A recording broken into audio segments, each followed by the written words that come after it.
Tungsten சுரங்கத்தை பொறுத்தவரை யாரும் விரும்பாதது. அந்த பகுதி மக்கள் எதிர்த்து போராட்டம் நடத்தி கொண்டிருக்கிறார்கள்.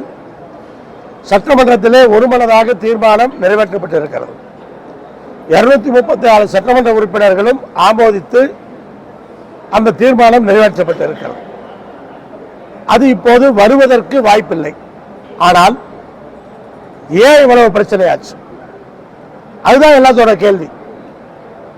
எப்படி ஒன்றிய அரசு இந்த அளவுக்கு அதுல முன்னாடி போனாங்க, எப்படி ஏழை விடுற அளவுக்கு போனாங்க அப்படிங்கிறதா இப்ப விவாதம்.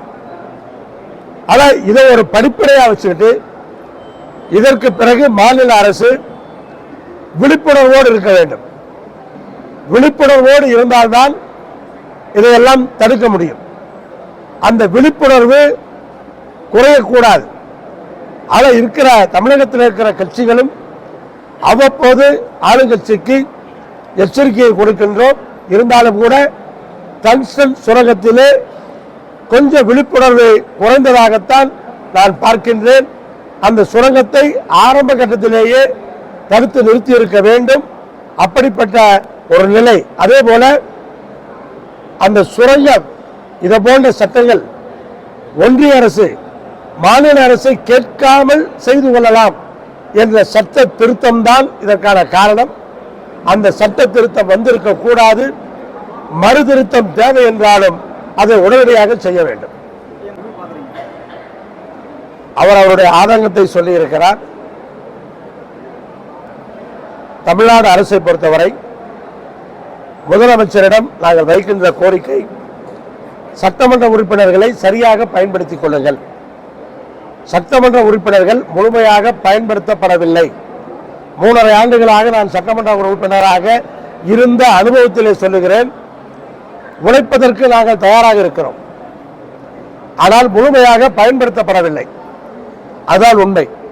ஆனால் முதலமைச்சர் குறைந்தபட்சம் 3 மாதத்திற்கு ஒரு முறையாவது ஒவ்வொரு மாவட்ட சட்டமன்ற உறுப்பினர்களோடு ஒரு மணி நேரம் நேரடியாக கருத்துக்களை கேட்கக்கூடிய அந்த வேலைகளை செய்தால் அருமை சகோதரர் வேல்முருகன் வைத்திருக்கிற அத்தனை பிரச்சனைகளுக்கும் தீர்வு வரும்.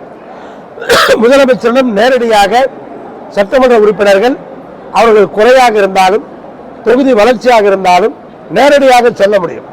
ஆனால் குறை சொல்லுவதை விட அதற்கான தீர்வை நான் சொல்லுகிறேன். முதலமைச்சர் 3 மாதத்திற்கு ஒரு முறை ஒரு மாவட்டத்தினுடைய சட்டமன்ற உறுப்பினர்கள் 6 பேர் 7 பேர் 8 பேர் எத்தனை பேர் இருக்காங்களோ அவங்களை ஒன்றாக அமர வைத்து ஒரு மணி நேரமாவது பேச வேண்டும். அப்படி பேசுறதுக்கு கண்டிப்பா நேரம் இருக்கும், முடியும். அதை முதலமைச்சர் செய்தால் இதை போன்ற ஆதங்கங்களை தவிர்க்கலாம். அது அரசு முன்னெடுப்பு எடுக்கவில்லை என்று சொல்ல முடியாது. அந்த முன்னெடுப்பையும் தாண்டி இது நடந்திருக்கிறது. அப்புறம் அந்தந்த பகுதியை பொறுத்து இருக்கிறது. இப்போ ஊத்தங்கரையில் பெய்த மழை சென்னையில் பெய்திருந்தால் சென்னை முழுவதுமாக பிரச்சனையாக இருக்கும். அவ்வளவு மழை ஊத்தங்கரையில் பெஞ்சிருக்கு. இருந்தாலும் கூட தண்ணி வடிஞ்சிருக்கு. ஊத்தங்கரையில் பெஞ்ச மழை அவ்வளோ 51 சென்டிமீட்டருக்கு மேலே மழை பெஞ்சால் கூட அது வடிஞ்சிருக்கு. அதே சென்னையில் பெஞ்சதுன்னு சொன்னால் இவ்வளோ சீக்கிரம் வடியாது. வடிகால்கள் இருக்கு, ஆனால் முழு கெப்பாசிட்டி இருக்க வாய்ப்பில்லை, செய்ய முடியாது. ஆனால் அந்தந்த பகுதியை பொறுத்து இருக்கிறது. அதில் எங்கே எவ்வளோ மழை பெய்யுது அதை பொறுத்து இருக்கு. அதை பொறுத்து அரசு கடந்த கால வரலாறுகளை வச்சு கடந்த கால பாதிப்புகளை வச்சு பல முன்னெடுப்புகளை எடுத்துக்கொண்டிருக்கிறார்கள். ஆனால் இருந்தாலும் கூட அந்த நிவாரணம் எல்லாம் எல்லா மக்களுக்கும் சென்று சேரவில்லை என்ற குறை மக்களிடத்தில் இருப்பது உண்மைதான். ஆனால் அதற்கான திட்டங்களை தீட்டி பாதிக்கப்பட்டவர்கள் அனைவருக்குமே நிவாரணம் செல்லும் வகையில் முதலமைச்சர் அவர்கள் முடிவுகளை மேற்கொள்ள வேண்டும்.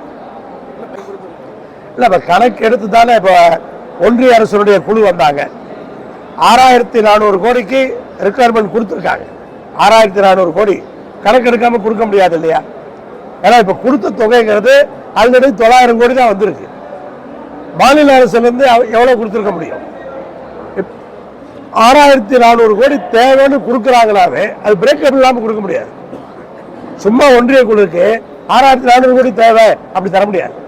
இந்தந்த பகுதியில் இந்தந்த விவசாய நிலம் பாதிப்பு, இந்தந்த வீடுகள் பாதிப்பு, இதெல்லாம் கணக்கு போட்டால் இவ்வளோ வருது.